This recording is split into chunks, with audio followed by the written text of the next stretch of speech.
संस्थापकाय च धर्मस्य सर्वधर्मस्वरूपिणे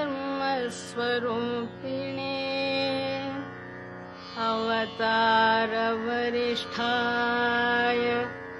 रामकृष्णाय ते नमः। भज गोविन्दं भज गोविन्दं भज गोविन्दं भज गोविन्दं गोविन्दं भज मूढमते भज गोविन्दं भज गोविन्दं गोविन्दं भज मूढमते।